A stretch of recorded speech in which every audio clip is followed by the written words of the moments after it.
और लड़कियों में शिक्षा को बढ़ावा देने के लिए हमने सब लड़की को, चाहे वो किसी भी जात की हो, हिंदू हो या मुसलमान हो, अगड़ा हो, पिछड़ा हो, अति पिछड़ा हो, दलित हो, महादलित हो, किसी जाति बिरादरी की लड़की हो, सबको हम लोगों ने मिडिल स्कूल में पहुंचने हुआ। मिडिल स्कूल में लड़कियों की संख्या बढ़ गई और जब मिडिल स्कूल में संख्या बढ़ी तो फिर हमने सोचा कि मिडिल स्कूल तक ही पढ़ेगी, ये ठीक नहीं, उसके आगे उसको पढ़ना चाहिए, हाई स्कूल में पढ़ना चाहिए। तो जो लड़की हाई स्कूल में जाने लगी उसके लिए हमने साइकिल खरीदने के लिए 2000 रुपया देना शुरू किया।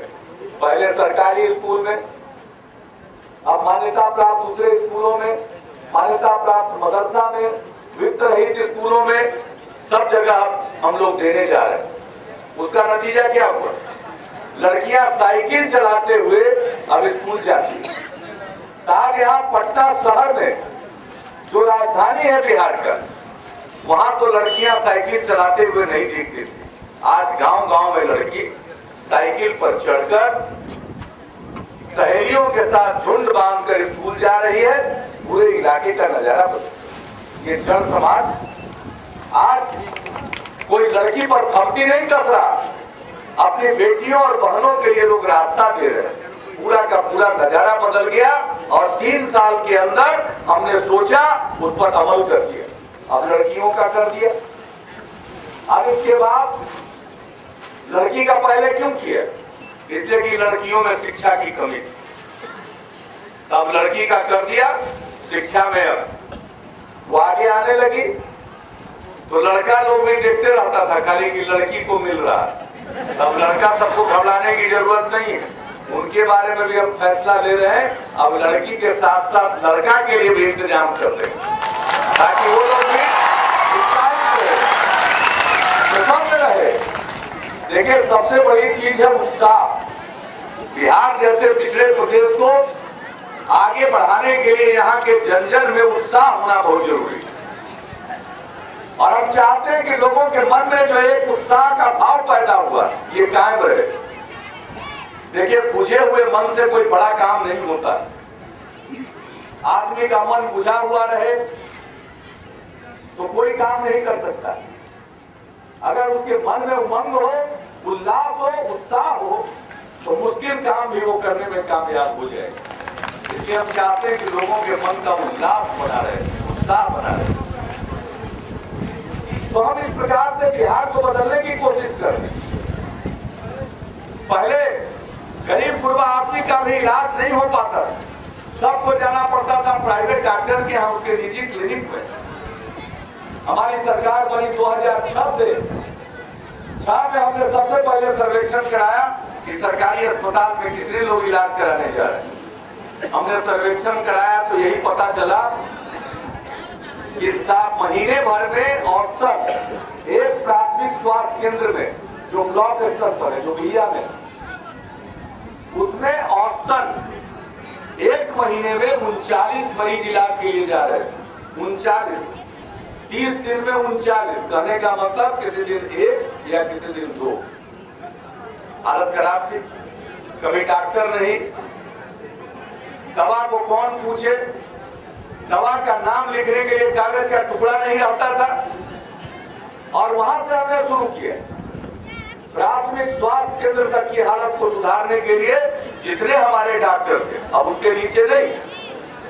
हम दावा अतिरिक्त प्राथमिक स्वास्थ्य केंद्र या स्वास्थ्य उपकेंद्र का नहीं करते, लेकिन सरकारी जो मेडिकल कॉलेज अस्पताल है, जिला अस्पताल है और प्राथमिक स्वास्थ्य केंद्र है, इन सबों में इलाज के लिए डॉक्टर की उपलब्धता सुनिश्चित कराई,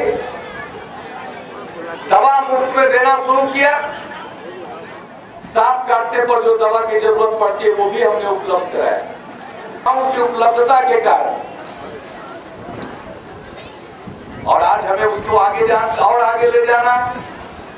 लेकिन जब ये काम हमने कर दिया तो फिर हमने सर्वेक्षण कराया और सर्वेक्षण कराया तो पता चला कि अब औसतन प्रति प्राथमिक स्वास्थ्य केंद्र एक महीने में 3000 से 3500 लोग अब इलाज कराने के लिए जा रहे हैं। यानी एक दिन में 100, 125, 150 अब लोग जाने लगे। ये सरकारी अस्पताल की हालत हो गई।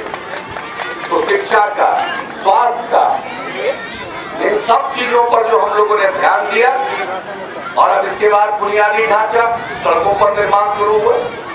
अब यही ने जो मुख्य हमारी सड़क है, नेशनल हाईवे जिसको कहते हैं, कोई हाई नेशनल कहता है, कोई राष्ट्रीय उच्च पथ हिंदी में है, राष्ट्रीय राजमार्ग कोई कहता है। इन सड़कों की स्थिति सुधारने की जिम्मेवारी केंद्र सरकार की है, लेकिन केंद्र सरकार उसके लिए पर्याप्त धन नहीं मुहैया कराती है। हमने 3 साल में बिहार के केंद्र सरकार के राष्ट्रीय उच्च पथों को दुरुस्त करने के लिए सरकार के, राज्य सरकार के खजाने से 711 करोड़ रुपया खर्च किया। ये पैसा उनको देना था, दिल्ली को देना था। आप याद करिए, जब हम लोग केंद्र में थे, अटल जी की सरकार थी, तो बिहार सरकार जिनके हाथ में था लड़के छाप में, इन लोगों ने क्या किया था, क्षमा करिएगा, मैं सिर्फ याद कराने के लिए कह रहा हूं, मैं कोई आलोचना के लिए नहीं कर रहा हूं। सिर्फ जहां जहां सड़क खराब थी वहां वहां बोर्ड लगा दिया था, ये कह करके कि ये केंद्र सरकार की सड़क।